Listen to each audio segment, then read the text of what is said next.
በጸሎተ ሐሙስ ሁሉም ምዕመናን ይቆርባሉ። ቆሻሻውን ባህሪ ያለ ቆሻሻ ብለን ብንገልጸው ነው የሚሻለው። ኦሮሞኛ በመናገራቸው በቋንቋ ብቻ የሚመኩ ሰዎች አሉ። እንደ ንጉስ እንደ ፊውዳል የኦርቶዶክስ ቤተክርስቲያን አይተህ ታውቃለህ? ስለነዚህ ነፍሳት ማን ነው ተጠያቂ? እኔ አንተ ሰበርና አዲስ ሆነ መረጃ ተመልሼ መጣሁኝ። ዛሬ እንግዲህ ጸሎተ ሐሙስ ነው። መመራችን አባ ገብረ ኪዳን ጸሎተ ሐሙስን ለመቁረብ ያሰባችሁ ኦርቶዶክሳውያን ክርስቲያኖች ጥብቅ የሆነ ማስጠንቀቂያ ያላችሁ አስመልክታችኋለሁ። እንዲሁም ደግሞ ብፁዕ አቡነ ኤልያስን አስመልክቶ ዘመድኩን ያወጣው መረጃ አለ። እነዚህን ሁሉ እንዳስሳለን። እስቲ ከብፁዕ አቡነ ቀውስጦስ መልእክት እንጀምር።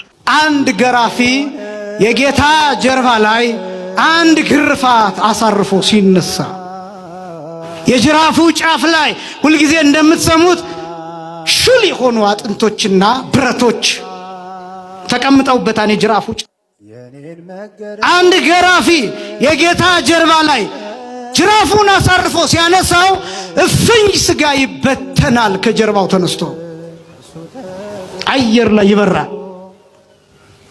ጽዋ የሚሞላ ደም ከጀርባው ተነስቶ መሬት ላይ ይረጫል። አንድ ጽዋ ሙሉ ደም። ክርስቶስ ሲሞት ስጋው አልቋል፣ ደሙ አልቋል። አጥንት ብቻ ነው መስቀል ላይ የነበረው፣ አጥንት ብቻ። በአንድ ሰው አካል ከ6 ሊትር ጀምሮ ደም ሊገኝ ይችላል፣ እንደየቁመቱ እንደየመጠኑ። ከ4.5 ሊትር እስከ 6.5 ሊትር ደም በሰውነታችን ውስጥ ይገኛል።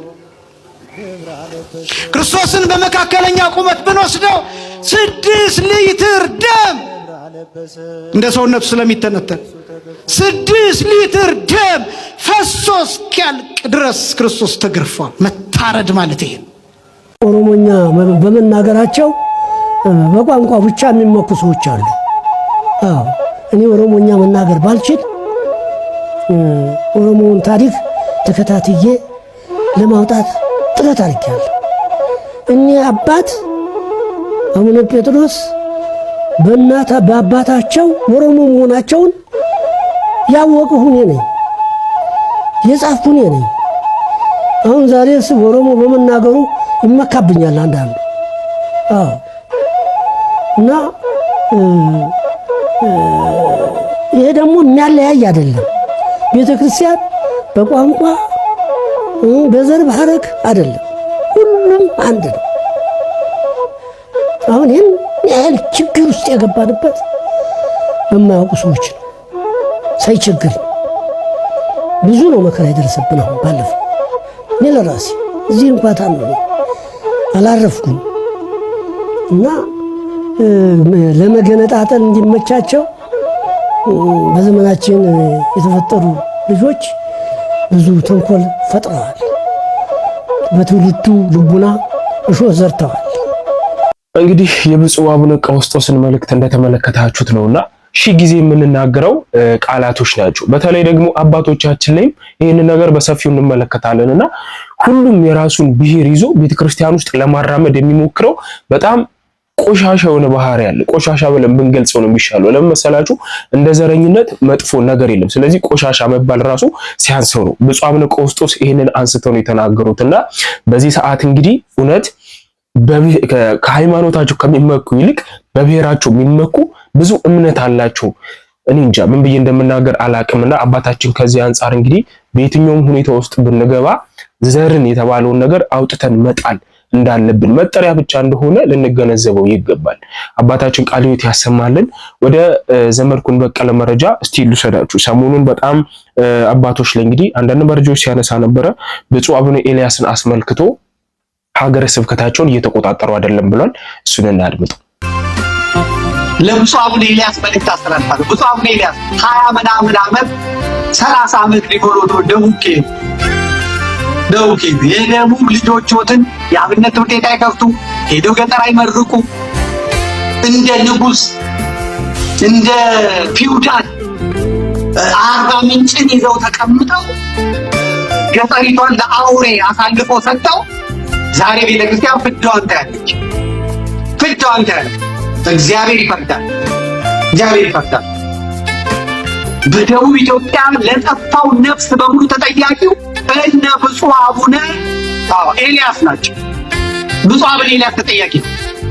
አሁን የተሾሙት እንኳን የወላይታው ሊቀ ጳጳስ ገጠር እየገቡ በታች ያሉት አቡነ ገሪማ ከገቡበት ጊዜ ጀምሮ ጳጳስ በማየቱ የሄደው ጴንጤ በሙሉ እኛ እኮ ሰባኪ አተን ነው፣ እኛ አባት አተን ነው፣ ሃይማኖታችን እኮ ኦርቶዶክስ ነው፣ እስላሙ ሳይቀር እኛ እኮ መሰረታችን ኦርቶዶክሳዊ ነው እያለ እየተመለሰ ነው።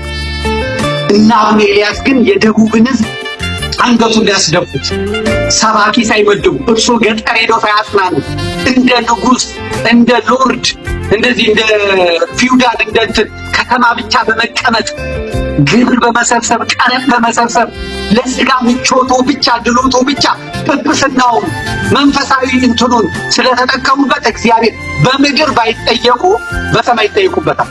አሁን ኦሮሞ ነኝ ማለት ጀምረዋል። ሰሞኑን ያመጧት ጣጣናት አሁን ኦሮሞ ነኝ ምናምን ማለት ተብላ ኦሮሞነት አያድኑት።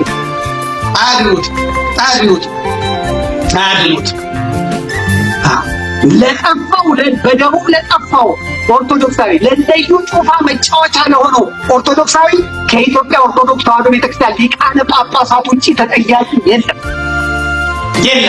ከኢትዮጵያ ቅዱስ ሲኖዶስ ውጪ ተጠያቂ የለም። እግዚአብሔር ይፈርድባችኋል። ባለመስራታችሁ ትጠየቃላችሁ። አዲስ የተሾማችሁ አሁንም አዲስ አበባ 4 ኪሎ የተቀመጣችሁ ቁጭ ብላችሁ ፍትፍት የምትበሉ የመበለቶችን ትኩስ እንጀራ የምትበሉ ጾማ ከቅምጥም ከክትፎ የምታማርጡ ጵጵስናችሁን ለስጋዊ ምቾትና ድሎት የተጠቀማችሁ እግዚአብሔር ይፈርዳል። በጠፋው መንጋ በጠፋው በግ ልክ እግዚአብሔር ይጠይቃል። በሪሞት ኮንትሮል በጎቻችሁን የምትጠብቁ እግዚአብሔር ይጠይቃቸዋል። እናንተ ብትተኙ ሥላሴ አይተኛም። እናንተ ብትተኙ ኢየሱስ ክርስቶስ አይተኛም። እናንተ ብትተኙ ቅዱሳን አይተኙ። ሰማይና ምድር ይመሰክራሉ። ተራራና ወንዙ ይመሰክራል። የእግዚአብሔርን እውነት የኦርቶዶክስን እውነት ይገልጣል። እናንተ ኦርቶዶክሳውያን አባቶች ናችሁ ተብላችሁ የተቀመጣችሁ ለበንጋው ለበጉ ባትራሩ እግዚአብሔር የሚራራ ያስነሳላችኋል። ፍርድ ከክርስቶስ ኢየሱስ ጋር መቆማችን አይቀርም። ለአውሬ የደቡብን ምስኪን ሕዝብ አሳልፋችሁ የሰጣችሁ ይፈርዳል። እግዚአብሔር ይፈርዳል። ዛሬ አራባችሁ፣ ዛሬ አልጠባችሁ። ከተማ ያለው ሕዝብ ያበላችኋል። ደሞዛችሁ 100 ምናምን ሺህ ነው። አበላችሁ ምናምን ሺህ ነው። ድሎታችሁ፣ መልካችሁ፣ ጻዳችሁ፣ አበባችሁ ልዩ ነው። ይረግፋል። ይረግፋል። በበጎቹ ትጠየቃላችሁ። ግልገሎቼን አላሰማራችሁም፣ ጠቦቶቼን አልጠበቃችሁም፣ በጎቼን አልጠበቃችሁም ተብላችሁ ለፍርድ ትቀርባላችሁ። ፍረድብን ወይ ፍረድብን። እንግዲህ ዘመዴ ላቀበልከን መረጃ እናመሰግናለን። ከዛሬ ብቻ አይደለም በጣም ብዙ ጊዜ ተናግረናል። ብፁዓን ሊቃነ ጳጳሳትን አስመልክቶ እንግዲህ የምናነሳቸውን ጥያቄዎች አሁንም ቢሆን መልስ የምንፈልግባቸው ናቸው። ለምን መሰላችሁ? ስለ ራሳቸው ማለት መሃላቸው የሆነ ነገር ሲገባ ህዝቡን ያስጨንቁታል እግዚአብሔር በሚያውቀውና፣ ነገር ግን ምዕመናን ከሃይማኖታቸው ሲወጡ በሚኖሩበት አካባቢ ለምን ማህተብ አሰራችሁ ተብለው ሲገደሉ ማንም ድምጽ ሲሆን አልተመለከትንም። ለምን እንደሆነ አናቅምና አሁንም ቢሆን እየተጨነቅን ያለነው። ከ3 ቀን ከ2 ቀን በፊት አርሲ ውስጥም በድጋሚ እንግዲህ ብዙ ክርስቲያኖች እንደተገደሉ እየሰማ ነው የምንገኘው። መተሐራ ውስጥ መድኃኔዓለም ቤተክርስቲያን ጀርባ አጠገብ ብዙ ኦርቶዶክሳውያን ሞተዋል። ስለዚህ በእውነት አባቶችን መውቀስ ተገቢ አይደለም ብላችሁ የምትናገሩ ሰዎች ምን እስከሚሆን ድረስ ነው የምንጠብቀው? ዘመድኩን በቀለ ያወጣቸው መረጃዎች በሙሉ በጣም ትክክል ናቸው። በተለይ በሃይማኖታቸው የሚሞቱ እንኳን ይሁኑ ሰማዕት ናቸው፣ በሰማይ ቤት አላቸው እንላለንና ሃይማኖታቸውን ግን ጥለው ወጥተው በተለይ ወደ ፕሮቴስታንት ነው የሚሄዱት፣ ወደ ደቡብ ክልል በብዛት ታውቃላችሁና ስለነዚህ ነፍሳት ማን ነው ተጠያቂ የሚሆነው? የሚሞቱት እንኳን ሰማዕት ናቸው ብለው ተስፋ እናደርጋለን መንግስተ ሰማያት እንደሚገቡ። እነዚህን ከሃይማኖታቸው የኮበለሉ ኦርቶዶክሳውያን ክርስቲያኖችን ማን ነው የሚቀበልልን? ስለዚህ ዋካችሁ ይህንን መልእክት የምትመለከቱ ቤተኛውም የቤተክርስቲያን አገልግሎት ላይ ልትሆኑ ትችላላችሁና በዚህ ሰዓት ቤተክርስቲያንን እያገለገሉት ያሉት ወጣቶች ናቸው። እግዚአብሔር በሚያውቀው ወጣቶች ናቸው ዋጋ እየከፈሉ ያሉትና አባቶች ዋካችሁ አባቶች ሁኑን ለማለት እወዳለሁኝ። ወደ መጋቢ ሐዲስ እሸቱ መልእክት ልውሰዳችሁ። ተስፋ አትቁረጡ ተብሏል። እስቲ እንመልከት። ዛሬ የምናወራው ስለ ቅዱስ ጊዮርጊስ ነው ማለት ነው። ስለ ሴንት ጆርጅ ታሪክ ነው የምናወራው። ያው ፕሮቴስታንቶች እስልምና ሃይማኖት ተከታዮች ከዚህ ቪዲዮ በኋላ የሆነ ያህልም ቢሆን ትልቅ ክብር ለቅዱስ ጊዮርጊስ ወይም ደግሞ ለጆርጅ እንደምትሰጡት አምናለሁ። ቅዱስ ጊዮርጊስ ማን ነው? የሮማን ወታደሩ ጀግናው ጊዮርጊስ ማን ነው የሚለው ነው የምናየው። ከክርስቶስ ልደት ከ250 ዓመት በኋላ ተወልዷል ተብሎ የሚገመተው በ3ኛው ክፍለ ዘመን የተወለደው በቱርክ በሮም ግዛት ስር በዛኔ በሮም ግዛት ስር በነበረችው በቱርክ ነው የተወለደው፣ በካፓዶሺያ አካባቢ ማለት ነው። ከዛም በልጅነቱ ያደገው ፍልስጤም ነው። ወደ ፍልስጤም ሄዶ ነው ያደገው። አባቱ የሮም ወታደር የነበረ ከልጅነቱ ፈረስ ግልቢያንና የተለያዩ የውጊያ አይነቶችን እየተማረ ያደገ ጎበዝ ፈረሰኛ የነበረ በጉርምስና እድሜውም በሮም ካምፖች ውስጥ ቆንጆ ስልጠናን አድርጎ ያደገ በጣም ስርዓት የነበረው ጎበዝ ፋይተር፣ ጎበዝ ተዋጊ፣ ጎበዝ ፈረሰኛ በቃ ጎበዝ የተባለ መልከ መልካም ነው ይሉታል። እሱ ብዙ ምንተለው ታዲያ በእነዚህ ጉዝኖቹ ምክንያት በቀላሉ የሮም ስልጣኖችን ከስልጣን ወደ ስልጣን እያደገ የመጣው ጆርጅ፣ ነገር ግን ጆርጅ እንደምታውቁት የክርስትና ሃይማኖትን ተቀብሎ የሚኖር ነው። ታዲያ በዛ ጊዜ የነበረው ሮም ደግሞ ክርስትናን የማትቀበል ፔጋኒዝም ወይም ደግሞ ጣዖትን የምታመልክ ፔጋኒስት ስለሆኑ አይቻልም ብሎ በዛ ጊዜ የነበረው የሮም ንጉስ በከለከለ ሰዓት ላይ ኖ እኔ ስልጣኑ የሚቅርብኝ ገንዘቡ የሚቅርብኝ እናንተ ስልጣን የሚቅርብኝ እኔ እናንተ ወታደር መሆነው እስከ ክርስትናዬ ነው። ክርስትናዬን ማትቀበሉ ከሆነ እግር መብላት ትችላላችሁ ሲላቸው ኦሃ እንደዛ ከሆነማ በዛ ሳሌ ደግሞ በጣም የክርስቲያኖች መገደል ነበርና ቅዱስ ጊዮርጊስን ይዘውት ገረፉት፣ አሰቃዩት፣ ብዙ ስቃይ ደረሰበት።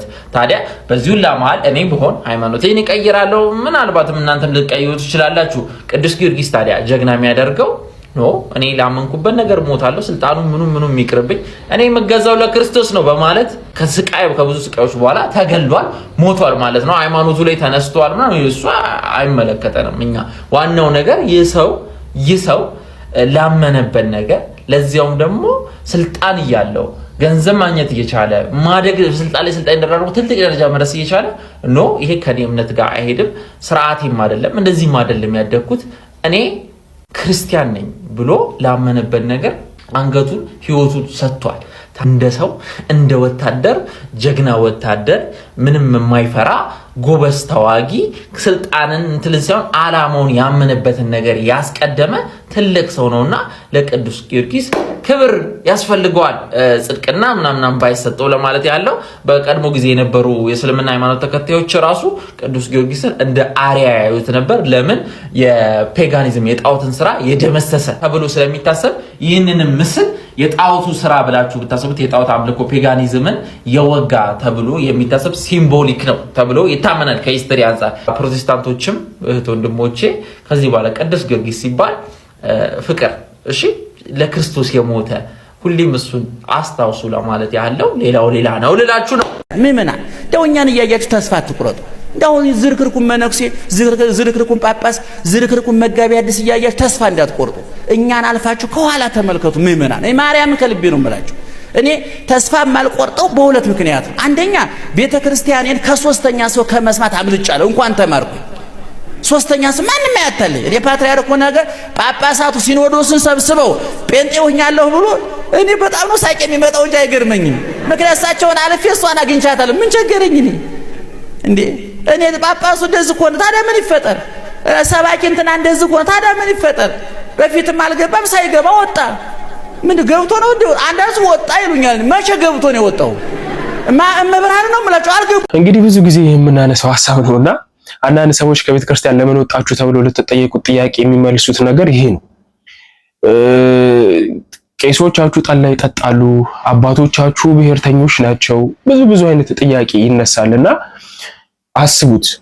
ልክ በመጽሐፍ ቅዱስ ላይም እንደተነገረው ነውና ከናንተ የተነሳ ስሜ በአሕዛብ ዘንድ ይሰደባል ብሏል ጌታችን። ስለዚህ እኛ በምናሳየው ነገር ቤተክርስቲያንን የሚገምቷት አሕዛብ ይሁኑ ሌሎችም አሉ። ስለዚህ በእኛ ተግባር ነው ቤተክርስቲያን የሚለኳትና እኛ ግን ማሰብ መቻል አለብን።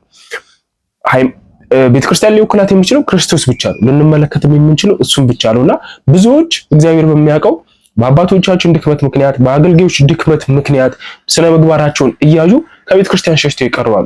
እነ ዘርፌንነት ትዝታውን ብጠይቋችሁ እኮ ሌላ መልስ አይሰጧችሁ። በተለይ ዘርፌና ከሷ ጋር ብዙ ነገር ለማሳለፍ የሚፈልጉ አገልጋዮች ነበሩ። የተደበቀ ነገር አይደለም፣ እውነት ነው። ስለዚህ እኛ ግን አሁን ቤተክርስቲያን ውስጥ ጸንተን የቆምነው የቤተክርስቲያን ልጆች በሙሉ ማለት ነው ልንመለከተው የሚገባው ቤተክርስቲያንን ነው። ከአባቶቻችን አልፈን ቤተክርስቲያንን አግኝተናታል። ቤተክርስቲያንን የሚወክላት ደግሞ ጳጳስ፣ ሊቀ ጳጳስ፣ ዲያቆን፣ ካህን የትኛውም አይደለም፣ የሚወክላት ክርስቶስ ነው። ስለዚህ እሱን እንድንመለከት መጋቢ አዲስ እሸቱ ጥሩ የሆነ መልእክት አስተላልፈዋል። ቃልዮት ያሰማልን። እስቲ ይህንን ፓስተር ላስመልክታችሁ። ስለ ቤተክርስቲያን እውነተኝነት የመሰከረበት ድንቅ የሆነ ቪዲዮ ነው፣ እንመልከት። የሰው ላብ እንዳይመጣባችሁ፣ ሰው እንዳያለቅስባችሁ እለምናችኋለሁ።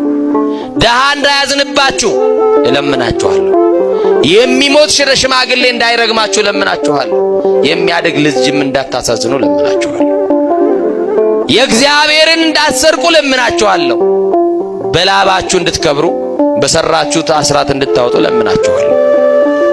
ደሃ እንዳትበድሉ እለምናችኋለሁ። የሰው ደም እንዳታፈሱ እለምናችኋለሁ። በሚዛን እንዳትሰርቁ እለምናችኋለሁ። ከእግዚአብሔር ጋር ታረቁ ብዬ እለምናችኋለሁ። ከማጋር ከእግዚአብሔር ጋር። አሁን በዚች ጨለማ በዚች ምሽት መድኃኔዓለም ቢገለጥልን አስባችሁታል? ማን ቢገለጥልን እስቲ ይገለጥልን ምትሉ አልገለጥ ያለውን የሕይወትሽን ጨለማ አማኑኤል ይግለጥልሽ። በኑሮ ያለውን ጨለማ ይግለጥላችሁ። በትዳር ውስጥ ያለውን መጋረጃ ይግለጥላችሁ። የተሸፈነባችሁን ነገር ሁሉ ይግለጥላችሁ። አባ ቢሾይን ታውቋቸዋላችሁ? አባ ቢሾይ የሚያውቃቸው እስቲ በላይ ላይ ግብጽ ካሉ ከከበሩ ቅዱሳን አንዱ አባ ቢሾይ መድኃኔዓለምን ዘውትር እንደተሰቀለ ሆኖ ያየዋል። የሰማችሁኝ ነው። ልክ ወደ በዓቱ በሚገባ ሰዓት ደግሞ ክርስቶስም እንደተሰቀለ ሆኖ የተወጋው ጎኑን እያሳየው ይገለጥለታል። ደሃ የኦርቶዶክስ ቤተክርስቲያን አይተህ ታውቃለህ? አታይም። ለምን ጴንጤ ቸርች ለማኝ አይመጣም የሚል አሁን እዚህ ቸርች መምጣት ጀምረዋል፣ ይቀመጣሉ። ጥሩ ነው። ከዚህ ስትወጡ ታገኟቸዋላችሁ። ለምን ግን አብዛኛው ጴንጤ ቸርች ለምን አታዩም? ለማኝ ልክ ገና ቁጭ ብሎ ስለ ኢየሱስ እነሱም ያውቃሉ። ስለ ኢየሱስ ማሽከንጋላ ኪምባ ከታ ሲረከረ ይህ እጅ በዛለት። ያንተ እንኳን አልበዛም። እንኳን ትንቢት ልናገርብ መለማመጃ ዳስ ስለሆነ መለማመጃ ነው። ከልቤ ነው የማወራው። ግን ሌላ ኦርቶዶክስ ቸርች ሂድ፣ ዙሪያውን ታያለህ። you have to learn መስጠትን ስለሚያውቁ ብዙ ነገር ትርፋማ ነው። ደሃ የኦርቶዶክስ ቤተክርስቲያን አይተህ ታውቃለህ? አታይም በፍጹም። ምክንያቱም ከደሆች ጋር የተያያዘ ፕሮግራም አላቸው። የጴንጤዎስ ከደሃ ጋር የተያያዘ ፕሮግራም የለውም።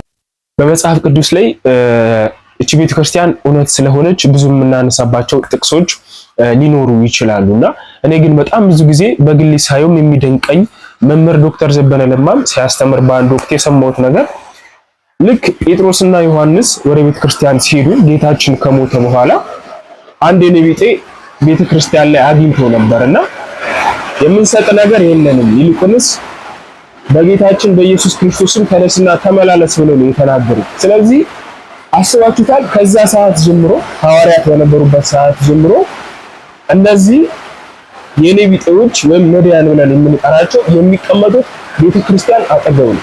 አሁን ቤተክርስቲያንን እንግዲህ እሑድ በተለያዩ ፕሮግራሞች የንግስ ሰዓትን ልክ ስትወጡ የምታገኟቸው የነቢጤዎችና ነቢያን ናቸውና እውነት ቤተክርስቲያን ትክክለኛና ዘላለማዊ ስለመሆኗ እነዚህ ነቢያኖች እንኳን ምስክር ናቸው።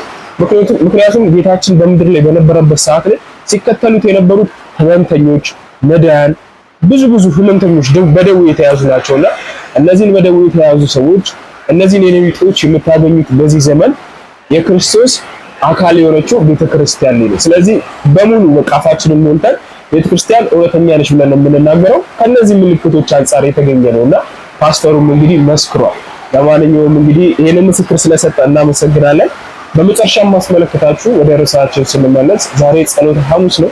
መምህራችን አባ ገብረ ኪዳን ለምትቆርቡ ሰዎች አንድ መልእክት አላቸው። እሳቸውን እናድምጣቸው። በጸሎተ ሐሙስ ሁሉም ምዕመናን ይቆርባሉ፣ ስጋው ደግሞ ይቀበላሉ። መቁረብ የሚቻላቸው የተዘጋጁ ሁሉ ይቀበላሉ። ተዘጋጅተን እንቀበላለን ስጋው ደሙን። ለምን የጸሎተ ሐሙስ ዕለት ብቻ የሚቀደስበት ምክንያት የጸሎተ ሐሙስ ዕለት ሐሙስ ሐዋርያትን አቁርቦ ዓርብ ስለተሰቀለ ያንን ታሳቢ ማድረግ የዛለት ምስጢረ ክህነትን ለማስተማር ስርዓተ ቁርባንን ለማስረዳት 12ቱን ብቻ ቁርቧል። ዛሬ ግን ስጋው ደግሞ ለሁሉ ስለተሰጠው ሁሉም ምዕመናን ይቆርባሉ ማለት ነው። በዕለተ ዓርብ ስቅለት ነው። ሕማሙን እያሰብን በወይራ እየተጠበጠብን ይህን የምናደርግበት ምክንያት ወይራ ጽኑ ነው። ጌታችን ኢየሱስ ክርስቶስ የተቀበለው መከራ ጽኑ ነው። ከበረከተ መከራህ አሳትፈኝ፣ ቅዱስ ጳውሎስ በሕማሙም በሞቱም ልመስለው እወዳለሁ ብሎ ፊልጵስዩስ ምዕራፍ 3 ቁጥር 11 ላይ እንደነገረን ሞቱን በሚመስል ሞት ለመሳተፍ ወይራ እየተጠበጠብን ኃጢአታችን እየተናዘዝን እንፈጽመዋለን። በመጨረሻም ቪዲዮውን እንደተመለከታችሁት ነው። ዛሬ ጸሎተ ሐሙስ ነው። ጌታችን ሐዋርያቶችን እግራቸውን አጥቦ የቁርባንን ስርዓት የመሰረተበት ነውና የሚችሉ ሰዎች እንግዲህ ከብዙ ነገር ተጠብቀው እንደሚቆርቡ የታወቀ ነው። ስለዚህ የቆረባችሁ ሰዎች ከየትኛውም ጊዜ በላይ ጸሎተ ሐሙስ በጣም መልካምና የምትወደድ ነች። ምክንያቱም ስርዓቷ የተመሰረተበት ቀን ስለሆነ እንግዲህ ብዙዎች እንዲቆርቡ ይደረጋል። ለማንኛውም ዛሬ እንግዲህ የምናነሳው የቁርባኑን ጸሎት ብቻ ሳይሆን ይሁዳንም እናነሳለን። ምክንያቱም ይሁዳ ክርስቶስን አሳልፎ ለመሸጥ ምንም አይነት ጋራንቲ የለውም። ገብታችኋል አይደል? ምንም አይነት ምክንያት የለውም ክርስቶስን አሳልፎ ለመሸጥ። ለምን መሰላችሁ? ከክብር አሳንሶበት ነው እንዳይባል መጀመሪያ እግሩን ያጠበው ይሁዳ ነው። ገንዘብ አልሰጠውም እንዳይባል የገንዘብ ያዥ ያደረገው ይሁዳ ነው። በብዙ ነገር ለመካድ ጴጥሮስም 3 ጊዜ ክዶታልና ይቅር በለኝ ብሎ ንስሐ ስለገባ ነው ይቅር የተባለ። የይሁዳ ትልቁ ጥፋት ራሱን ማጥፋቱ ነው። በዚህ ዘመንም ደግሞ ይሁዳ እንዳለ ልናምን ይገባናል። ክርስቶስን በዘመናዊ ነገር በጊዜያዊ ስሜት ነገር አሳልፈን የምንሰጠኛ ልጆቹም እንግዲህ ልክ እንደ ይሁዳ ነው የምንቆጠረውና አሁንም ቢሆን ግን እንደሱ ተስፋ መቁረጥ የለብንም። ቤተክርስቲያን ታስተምረናለች። በየትኛውም ሁኔታ ውስጥ ብንሆን ኃጢአት አትስሩ ነው የተባልነው እንጂ ኃጢአት ሰርታችሁ ሽሹ አልተባልንም። ስለዚህ ወደ ቤተክርስቲያን ልንመለስና ንስሐ ልንገባ ይገባናል። እሱ ከሞት ሲነሳ እኛ መሞት አይገባል። ለማንኛውም ለዛሬ ያዘጋጀሁላችሁ መረጃ ይመስላል። ብዙ ነገር እንዳገኛችሁ ተስፋ አደርጋለሁ። ቀጣይ በአዲስ ቪዲዮ እስካገኛችሁ ድረስ ቸር ቆዩ።